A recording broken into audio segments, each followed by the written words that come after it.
Dedicated to Eastern and Southern Kentucky, this is WYNT Mountain News at 11.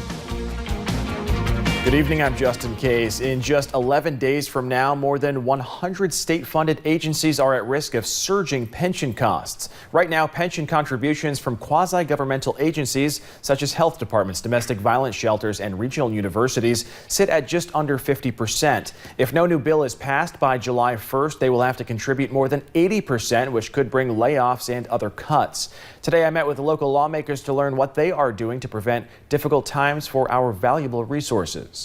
A special session has not yet been called, but once it is, it would likely come after the July 1st deadline. Fixing this thing after the crisis has happened, if we miss this deadline and it does cause people to lose their job, it's kind of like putting your seatbelt on after the crash. Representative Angie Hatton says lower estimates on interest earned from pension funds is leading to higher contribution rates. Because that rate got artificially lowered, it caused the contribution rates for these quasi-governmental agencies to raise to the point that they can't stay in business. 83.4% of their payroll they're paying into retirement. They can't do it. Senator Brandon Smith says he feels optimistic a deal will get done based on the conversations he's having with the community and other lawmakers. That's the first time in my tenure that we've had this kind of interest and commitment to having the problem solved. The previous pension bill, which would have delayed the rising pension costs for 1 year, ended up being vetoed by Governor Bevin. I think these pensions get spent locally, and that paying our retired people what we promised them does nothing but strengthen communities. Once the deadline passes, state-funded agencies such as mental health programs and child abuse centers would likely have to lay employees off. I'd rather have the special session sooner than later, so that we could not have to go through the exercise of seeing people literally worried to death or lose their job or seeing cuts made that didn't have to be made. The Courier-Journal reports Bevin administration officials believe they have enough votes to pass a bill. Neither Smith nor Hatton say they have seen a new version of the bill, one that the Bevin administration officials feel confident will pass. Senator Smith says he feels confident a retroactive fix for affected agencies would also be in place. Meanwhile, quasi-governmental employees caught in the crosshairs are preparing for the worst. Over the last 6 years in Magoffin County, they have seen their employee numbers drop from 19 to 10, with 2 more retiring in the next year. While the July 1st deadline will not cripple them, Director Pete Shepard says it is still a blow. Well, we're going to have to cut services. Most of the money I saved was cutting money that I take from our local taxing dollars and put into programs such as cervical cancer screenings, breast cancer screenings, things of that nature. We've had to just eliminate those. Again, Governor Bevin is adamant he will not call a special session if he does not have the votes in hand needed to pass a bill. A stabbing in Perry County off Memorial Drive sends 1 man to the hospital. Police responded just before 8 this evening. When we arrived to the scene, first responders were cleaning up the blood off the ground. A possible suspect was in handcuffs at the scene. Police say an argument started the fight. Both of the men involved were transported to Hazard ARH for treatment. Police say they do have a suspect in custody. It's just trying to determine right now exactly what extent the charges are going to be, and of course it becomes a situation where we have to see what kind of shape the victim is in and how bad his injuries are.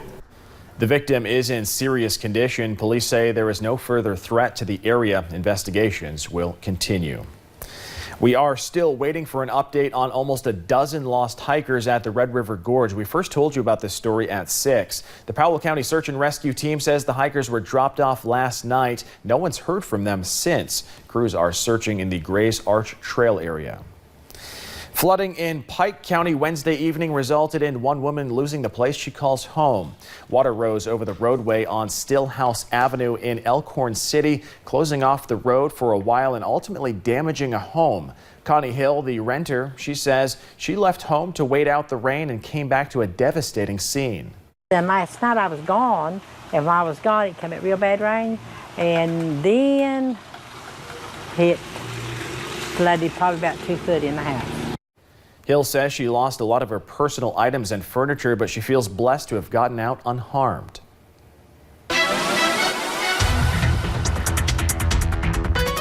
And we are finally seeing a break from that rain as we head into the overnight hours. Overall, it was a pretty soggy day, but not too bad. You'll notice those temperatures definitely on the cooler side, those lower 70s, about 10 degrees below that average, nowhere near that record.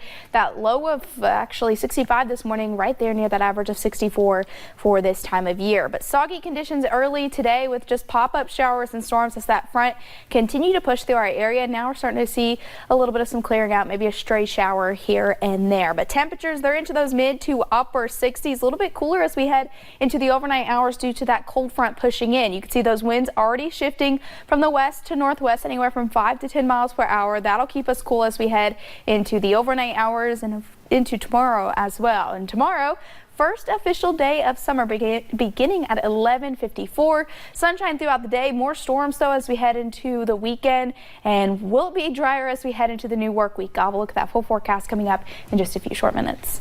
Paige, thank you. It was a big night in Brooklyn as the 73rd NBA draft happened this evening at the Barclays Center. A few former Kentucky Wildcats crossing the stage this evening. Let's turn it over to sports director Marcus Browning, who has more in our Big Blue coverage. Marcus? Yeah, Justin, always an exciting night when the NBA draft takes place. P.J. Washington was the first Wildcat taken off the board for the 2019 NBA draft. Washington joins fellow Wildcats Michael Kidd-Gilchrist and Malik Monk down in Charlotte.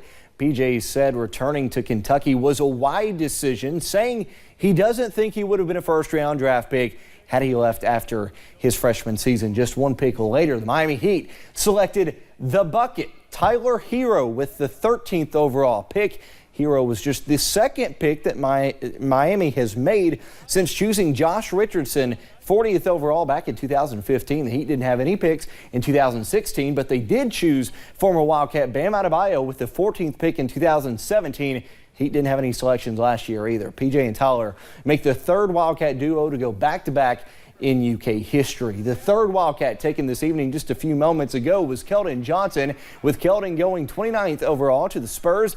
A little bit farther down than many expected, but nonetheless, Keldon is a first-round draft pick selection, giving John Calipari 29 first-round selections since taking over as head coach for the Wildcats. And before those guys were selected this evening, Duke's Zion Williamson was chosen as the top pick, as expected, for the 2019 NBA draft, followed by Murray State's John Morant at number 2. Duke's R.J. Barrett went number 3. DeAndre Hunter went 4th to the Hawks. Darius Garland 5th to the Cavaliers. Jarrett Culver 6th to the Timberwolves. Kobe White 7th to Chicago. Jackson Hayes 8th to the Pelicans, and Roy Hachimura to the Wizards. And then the third Duke player to go in the top 10, Cam Reddish, to the Atlanta Hawks. Don't go anywhere though. We'll hear from a couple of the Wildcats after they were drafted, coming up in just a few minutes in sports. Justin? Marcus, thank you. Chances for scattered showers this weekend and into next week could have lasting effects on crops.